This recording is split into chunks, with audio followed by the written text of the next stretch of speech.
My name is. I will be doing most of the questioning for the minority today. We appreciate your time. As you know, our conversation today will focus on your relationship with Jeffrey Epstein. We'll touch on probably your financial and business relationship with him. We'll also discuss your personal relationship with him. You already discussed with our colleagues the way that you originally met Jeffrey Epstein. I would just like to ask a couple of questions on that topic. When you first met Epstein, how did he originally present himself to you? What services did he say he was offering? Well, when I first met him, it was just hello, and he didn't represent anything, and I didn't ask anything. I was just meeting a friend's acquaintance. As that business relationship became closer and you eventually hired him, I assume he pitched his services in some way. What was his way of framing what he was offering to you?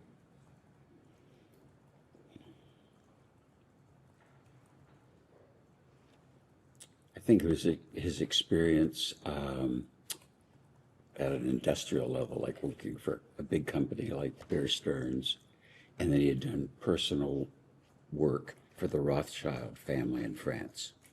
Personal wealth management, essentially? I don't know. Okay. We've seen some reports that he would present himself as a bounty hunter, that he would find people's missing money. Do you recall him saying anything like that? No.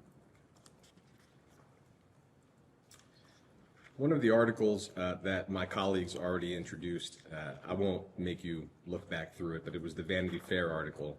I will just read you a paragraph out loud. It's the only paragraph I have a question about. But that article reported that during a conversation, Jeffrey Epstein asked Mr. Meister to introduce Epstein to you, Mr. Wexner. And Epstein told Meister that Epstein had learned that Wexner's current money manager was stealing from him. And the article identifies Harold Levin, I think, as your previous financial advisor. Do you have any recollection of whether Mr. Epstein ever claimed that Mr. Levin was stealing from you? Objection to the article on hearsay grounds. You can answer.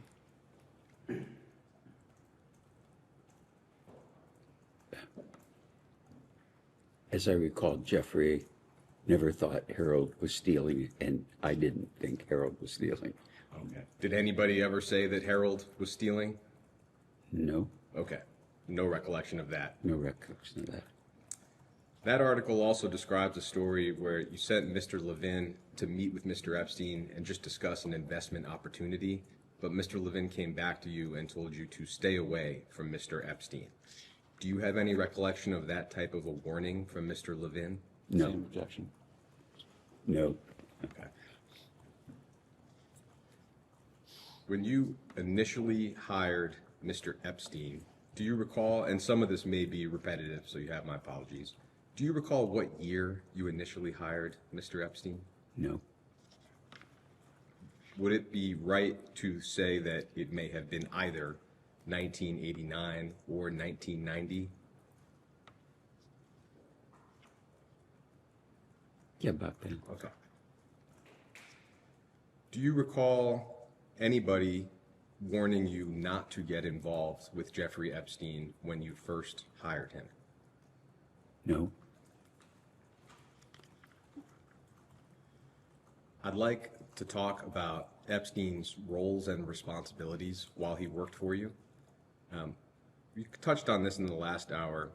The total amount of time that he worked for you, how long was that approximately? It started maybe in 1989 or 1990, and I think you testified it ended in 2000 and, what year did you say? They didn't. Okay, well, what year do you recall the relationship ending? Would your statement help refresh your recollection? Whatever, yeah, whatever I said in the statement would be the correct date, and so whatever period that 89 or 90 would have been about then, and it ended when it ended. Was that upon his final plea in 2008? Whatever I said in the statement is accurate. I remember it as being concomitant with finding out he was stealing from us. In terms of the different things or roles that he would play for you, is it right to say that he acted as an investment advisor or a money manager? What would be the right term for that role?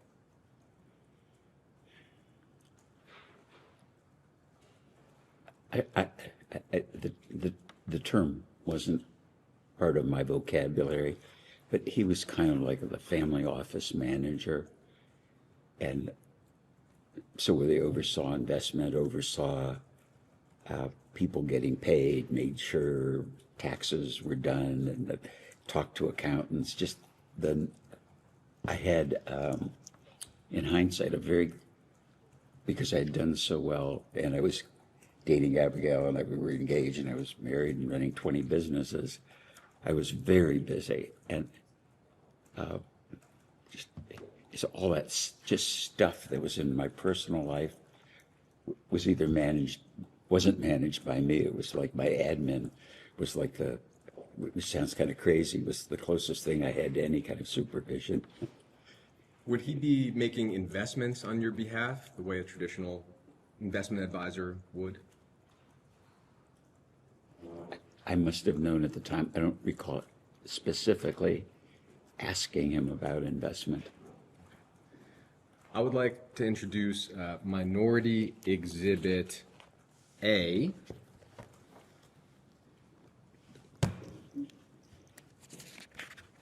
And this is an article from the Wall Street Journal titled, "Epstein Flourished as He Forged Bond with Retail Billionaire."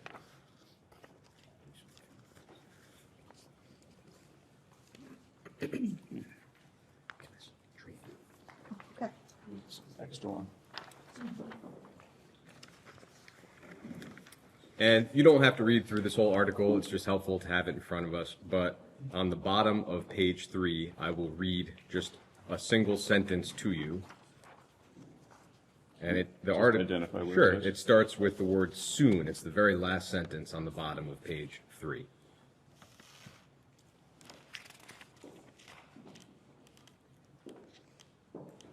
Starting there.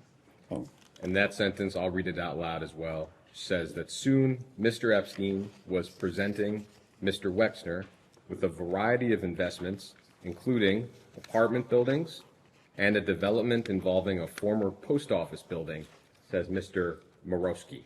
And we understand that to be Robert Morosky, a former vice chairman of your company. Is that consistent with what you remember Epstein doing for you? Objection, hearsay, you can answer. no. No. Okay. Do you have any recollection of Epstein presenting you with investment opportunities such as these?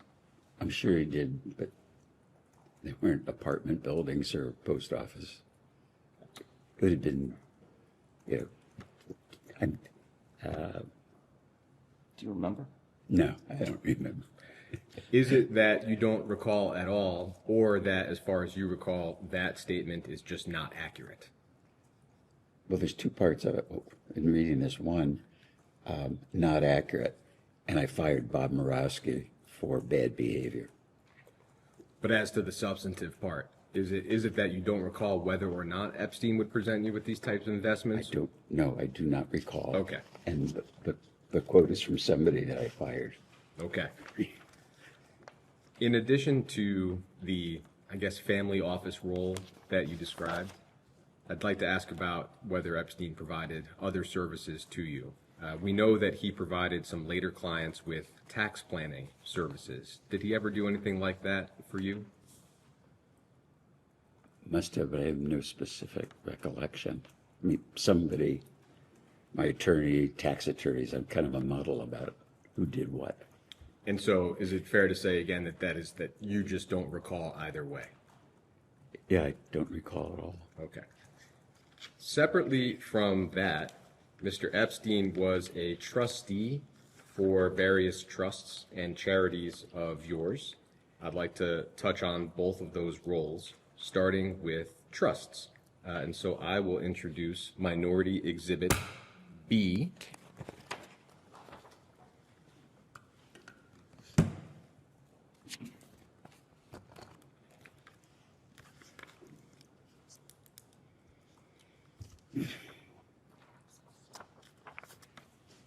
And that article is from ABC News, and it's titled "Billionaire Businessman Leslie Wexner Refuses to Reveal Full Scope of Jeffrey Epstein's Alleged Multi-Million-Dollar Theft," dated January 23rd, 2020.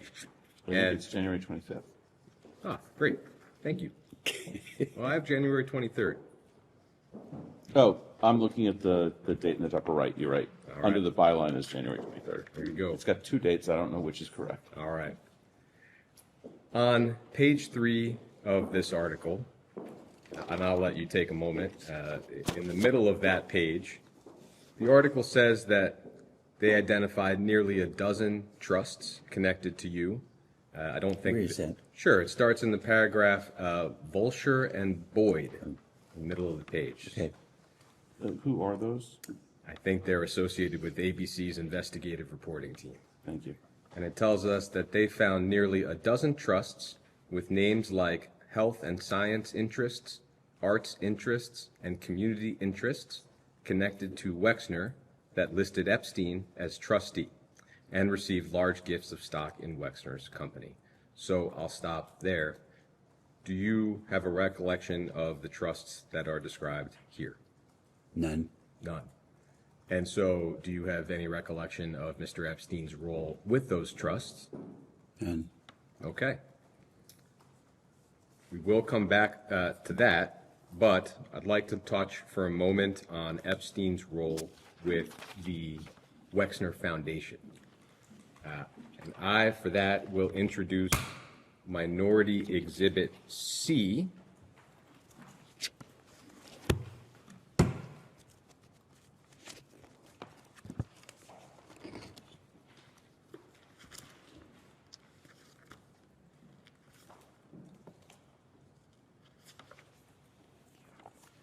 And this document is titled "Independent Review of Jeffrey Epstein's Involvement and Interactions with the Wexner Foundation." And the document is dated February 24th, 2020. I'm not going to ask you to read through this. It's a long document. I will point you to a specific part of it. But first, we understand this to be an independent review that was undertaken by a law firm at the request of the Wexner Foundation in the wake of Mr. Epstein's arrest in 2019. Is that also your understanding? I never knew of it. And I've looked at this, I'm laughing, because the address is 65 East State Street, and that was the address of my dad's first store when I was 13. Okay. Well, so is the report unfamiliar to you? Yes. Okay. Completely. And I think page 4 of the report says that you were interviewed by the law firm for this report. Do you have any recollection of that? Nope. None. Do you have any reason to doubt the report, that you were in fact interviewed for the report? No. Okay. I don't remember it, so Sure. I can't doubt it. Page 9 of the report simply tells us that Epstein, and I'll let you turn to it if you'd like, but it just tells us that Epstein was elected as a trustee of the Wexner Foundation in 1992, and that he remained a trustee until September 2007. Epstein would not have been the only trustee of the Wexner Foundation, correct? Objection to, as to hearsay as to the document. The question is fine. Can you repeat it? Sure. Would Epstein, did the Wexner Foundation have more than one trustee? I'm sure it did, and I think there was a legal requirement to have 3. And I don't, but I don't know that, I just think that. On the next page, page 10, under the header number 2, there's a header that reads, "Epstein played no role in the operation of the Foundation's fellowships or other programs."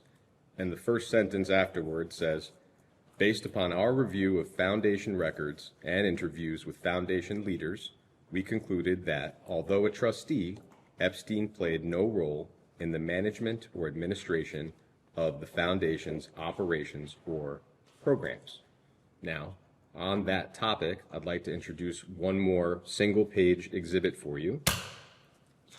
So I'm just going to object to this statement as both a statement and hearsay, but go ahead. I think, as the majority general counsel noted, the objections have no legal yeah. grounding in this forum. I'm making it for the record. It is a deposition, so I'm making an objection, that's all.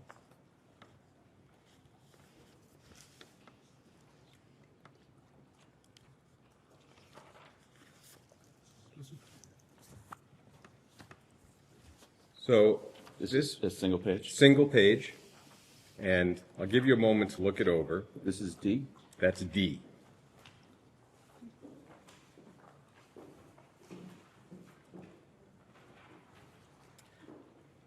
I'll describe it briefly. This Can is you give him a chance, and me a chance Sure, to read it? of course. Thank you.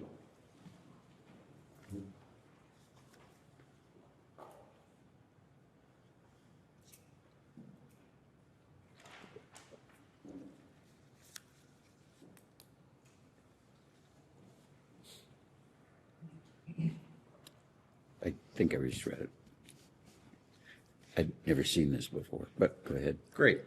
It's a email chain from 2006 between, starting with Peg Ugland, who we understand was the financial controller for your family office, a person named Darren, who we understand to be Mr. Epstein's lawyer, Darren Indike, and Jeffrey Epstein. And the chain appears to relate to a foundation grant, and the question is whether the funds should come from the Wexner Foundation or some other related entity. Epstein appears to make the decision that if the recipient is a U.S. charity, then the funds should come from the Wexner Foundation. I'll just represent to you, there are other emails with similar themes. This email chain seems to clearly show Mr. Epstein acting as a final decision maker with respect to the disbursement of Wexner Foundation funds. And that obviously does not square with findings in the independent report. So, having been interviewed for the report, my question is whether you had any understanding of Mr. Epstein playing this kind of role for the foundation. I'm not sure I understand the question. No problem. Are you asking me, did Jeffrey decide that money should be given to Abba Eben? Or do I write a personal check or is it a foundation check? It seems in this example, Mr. Epstein was deciding whether or not the funds for this entity should or should not come from the Wexner Foundation.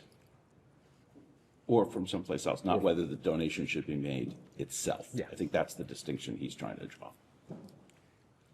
I had no recollection of where it came from.